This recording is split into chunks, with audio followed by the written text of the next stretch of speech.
말레피센트는 동화 잠자는 숲속의 공주에 등장하는 마녀 말레피센트를 적극적으로 재해석해 많은 호평을 받았던 디즈니의 오리지널 라이브 액션 영화였습니다. 언제나 디즈니의 라이브 액션에 부정적인 입장을 견지하고 있는 저 역시 예외로 두는 작품 중 하나가 말레피센트인 것도 기존 동화의 재해석이라는 창의성과 배역과 이야기와 주제의 적절함, 더 나아가서 영화가 지니고 있는 영상미학적 가치에 이르기까지 두루 훌륭했기 때문입니다. 특히 안젤리나 졸리가 표현한 마녀 말레피센트는 놀라운 카리스마와 비주얼과 내적 깊이를 동시에 보여주었죠. 물론 동화의 재해석이라는 측면에서 슈렉과 같은 걸작이 지니고 있는 개성과 파격에는 미치지 못했지만 말레피센트와 오로라의 관계를 재해석한 부분은 좋은 평가를 받을 수 있었죠. 디즈니 특유의 아기자기하고 매력적인 세계관과 아름다운 그래픽, 화사한 세계의 향연은 덤이죠. 많은 팬들이 5년을 기다리고 기대하는 이유가 있었던 겁니다. 물론 걱정이 되는 지점도 있었습니다. 말레피센트는 기존 동화에서 모티브를 얻었고 이미 완성된 캐릭터와 서사 등 기댈 수 있는 요소가 많았습니다. 허나 전작에서 오로라와 말레피센트의 관계는 정리되었고 주된 갈등도 해소된 데다가 말레피센트와 오로라가 각자의 캐릭터를 확립하고 성장을 이미 마쳤습니다. 이런 상황에서 더 풀어낼 이야기가 있는가? 자칫 성공적이었던 전작에 거추장스러운 사족을 붙이는 것은 아닌가 하는 의문을 숨기기 어려웠습니다. 많은 기대와 우려를 동시에 안고 나타난 말레피센트2는 말 그대로 애매모호합니다. 분명한 건 말레피센트2가 전작에는 미치지 못한다는 것이 제가 영화를 보는 내내 받은 인상이었다는 겁니다.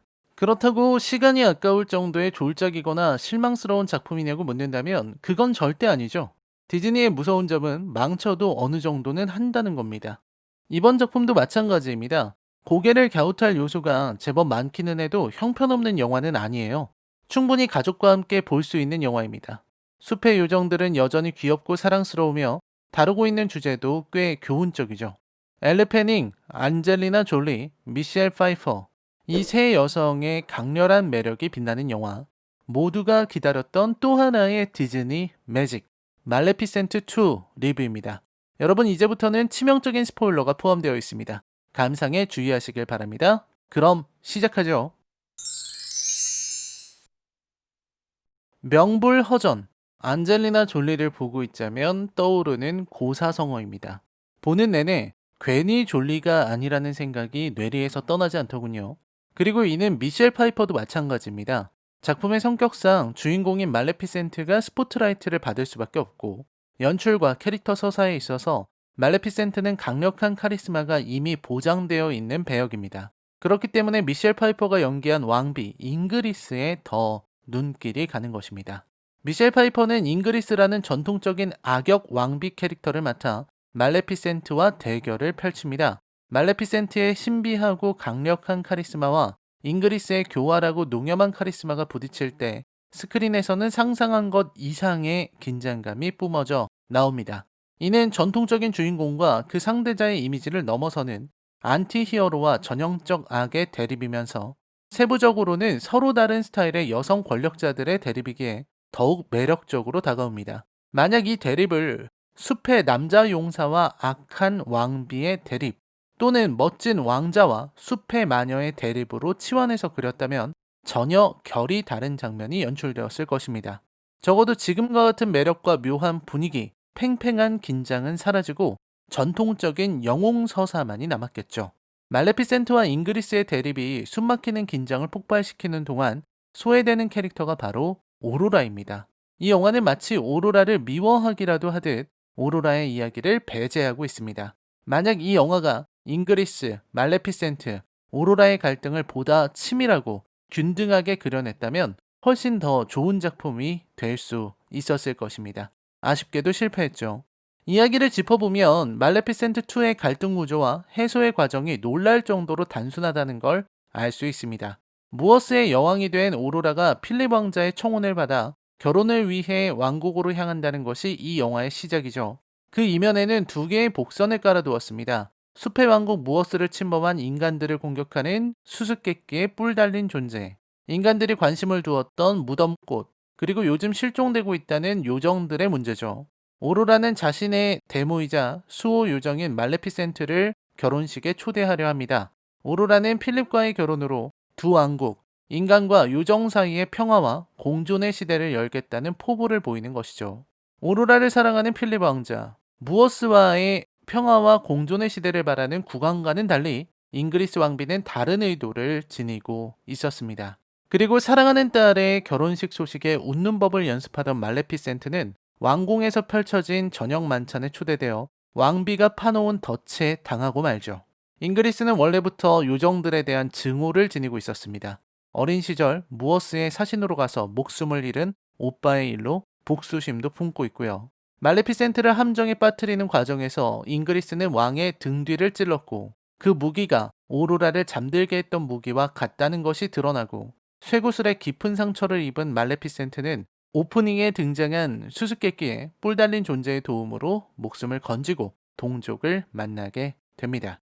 영화가 긴장을 잃고 흐트러지는 것도 바로 이 장면부터입니다. 말레피센트의 동족인 다크페이의 이야기는 너무 쉽게 허무할 정도로 가볍게 낭비되고 말아요. 다크페이는 그간 비슷한 영화나 이야기에서 무수히 반복된 인간에게 핍박받는 이종족 클리셰를 벗어나지 못했고 다크페이 내부의 온건파인 코넬과 강경파 보라의 갈등은 그리 매력적이지 않았습니다. 그 상황에서 오로라는 잉그리스가 지배하는 일종의 시월드를 체험하고 있습니다.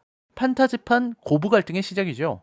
오로라와 요정왕국 무어스가 지닌 가치와 잉그리스가 추구하는 세속적 가치의 충돌이라는 면에서 상징적인 의미를 지닙니다.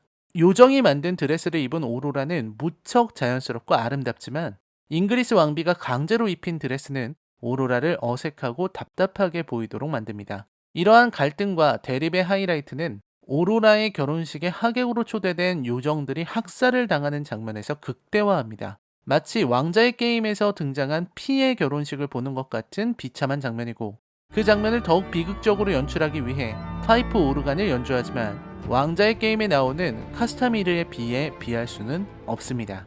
후반의 진행은 학살당하는 요정들을 구하기 위해 뛰어다니는 오로라, 말레피센트를 기다리는 잉그리스, 종족의 자유를 위해 인간들을 공격하는 다크페이로 분화합니다. 문제는 이상하게 느린 영화의 템포입니다. 사실 영화는 참으로 많은 이야기를 했습니다. 잉그리스의 비밀 통로와 초반에 던진 복선들을 전부 회수하죠. 뿔 달린 남자는 다크페이의 보라였고 무덤꽃은 요정들을 닿기만 해도 소멸시킬 수 있는 무시무시한 무기의 재료였고 요정들을 납치한 것은 실험을 위해서였던 것입니다. 그 모든 다툼과 갈등의 중심에는 잉그리스 왕비가 있었던 것이고요. 이런 이야기를 풀어내는데도 흥미가 떨어진다는 건 어떤 의미에서는 대단한 일입니다. 본격적인 전쟁이 시작되고 마치 붉은 폭죽처럼 보이는 무기로 요정들을 공격하는 잉그리스는 인상적이지만 성당 건물로 달리는 오로라, 요정병기의 비밀을 발견하는 과정과 다크페이의 침공이 이어지는 장면은 너무 다급하게 느껴집니다. 잉그리스의 입장에서는 말레피센트를 구출한 존재를 파악했으니 대공병기를 준비할 개연성이 있었다고는 해도 아무런 준비나 계획, 작전도 없이 그저 돌격하기에 바쁜 다크페이의 연출은 좀 아쉽습니다. 장엄하고 치열해야 할 마지막 전투가 뜬금없게 느껴지는 것도 같은 이유입니다. 다크페이의 패색이 짙어지자 마침내 말레피센트가 등장하는데 그 엄청난 포스에 비해서는 활약이 너무 적습니다. 피닉스로 부활하는 장면을 넣은 것은 경이로웠지만 피닉스 부활 이후에도 정작 말레피센트의 액션과 활약은 미미하죠. 가장 아쉽게 느껴지는 것은 영화의 결론입니다. 갈등이 해소되는 과정이 날림에 가까워요. 다크페이의 해방을 부르짖으며 인간의 왕국의 소멸을 주장한 혁명 지도자 보라는 말 몇 마디에 그 강경했던 혁명가의 모습을 버리고 순식간에 인간들의 친구가 됩니다. 아니 그 오랜 시간 동족을 잃으며 키웠던 증오심이 고작 몇 마디 말에 풀리는 거였나요? 그럴 거면 코넬이랑은 왜 그렇게 싸운 거죠? 오로라와 무어스의 태도도 문제입니다. 영화에서 분명히 결혼식 하객으로 온 요정들은 함정에 빠졌고 학살을 당했습니다. 아무런 죄 없는 요정들을 그저 자신들과 다르다는 이유로 끔찍한 무기를 만들어서 학살하는 인간들의 모습은 영화의 주제의식을 선명하게 보여주고 있고 비록 연출에서 다른 작품과 겹친다고 해도 좋은 장면이라 생각합니다. 하지만 이후의 진행을 보세요. 방금 전까지 요정들이 학살당했고 오로라와 각별했던 푸른 요정 플리틀이 자기를 희생하기도 했습니다. 그런데 장례식이나 애도는커녕 결혼식에서 모두 행복해하고 있습니다. 동화의 엔딩은 언제나 해필리 에버 애프터로 끝나야 한다는 강박을 가진 것은 아닌가 의심이 들 정도입니다. 말레피센트는 동족을 찾았고 마지막 비행 장면에서 그녀는 행복해 보입니다. 오로라는 결혼을 통해 인간과 요정 간의 평화와 번영의 시대를 열었습니다. 저는 이 작품이 충분히 좋은 영화라 생각합니다. 하지만 기대치에는 미치지 못했습니다. 화사한 색과 아기자기하고 환상적인 표현은 대단했습니다. 왕국의 모습과 무어스가 모두 훌륭했습니다. 이러한 미술적인 면과 배우들의 뛰어난 열연은 이 영화 최대의 장점이었습니다. 하지만 갈등 구조가 느슨하고 말레피센트와 오로라의 관계가 모호하게 묘사된 것이 아쉽습니다. 차라리 두 사람을 오해하고 갈등하게 만들려면 정말로 말레피센트의 마음이 무너지도록 해야 하는데 영화는 느슨한 갈등과 가벼운 오해를 선택했고 말레피센트의 뿔을 가리려던 오로라의 철없는 태도도 제대로 부각되지 못했습니다. 말레피센트랑 영원히 같이 살겠다던 오로라의 모습이 떠오르더군요. 5년의 기다림이 무색하게도 10년 전으로 되돌아간 것 같은 영화의 완성도는 혀를 차게 만듭니다. 중반까지 이어진 흥미진진한 흐름을 후반까지 가져갈 수 있었다면 이보다 훨씬 좋았을 겁니다. 미셸 파이퍼의 여전히 요염한 모습은 대단했습니다. 특히 잉그리스가 직접 왕을 찌른 후에 아무것도 모르는 필립 왕자와 오로라가 진정한 사랑을 담은 키스로 국왕을 다시 깨울 수 있을지도 모른다며 잉그리스에게 키스를 권했을 때 당황하는 모습은 일품이었습니다. 억지로 키스를 하고 이건 동화가 아니다 라고 외치는 동화 속 왕비의 캐릭터는 마치 미셸 파이퍼를 위해 만든 배역이 아닌가 하는 의심이 들 정도였죠.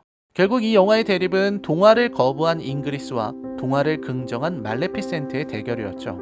잔인한 실험의 결과물로 만든 대요정용 살상병기가 말레피센트의 초월적인 피닉스 변신에 막히는 장면은 끝내 동화적 결말에 손을 들어준 디즈니식 엔딩이었습니다. 영화 말레피센트2에 대한 제 평점은 10점 만점에 5점입니다. 이 정도면 가족이 관람하기에 좋은 영화고 안젤리나 졸리는 여전히 압도적인 카리스마를 보여줬지만 디즈니와 말레피센트의 거는 기대에는 미치지 못했습니다. 이제 이번 달에 나올 겨울왕국2로 디즈니는 엄청났던 2019년을 마무리할 것 같습니다. 거의 매달마다 디즈니의 영화를 봤던 것 같습니다. 과연 연말에 결산해보면 디즈니는 세계 영화 시장을 어느 정도나 점유하고 있는 걸까요?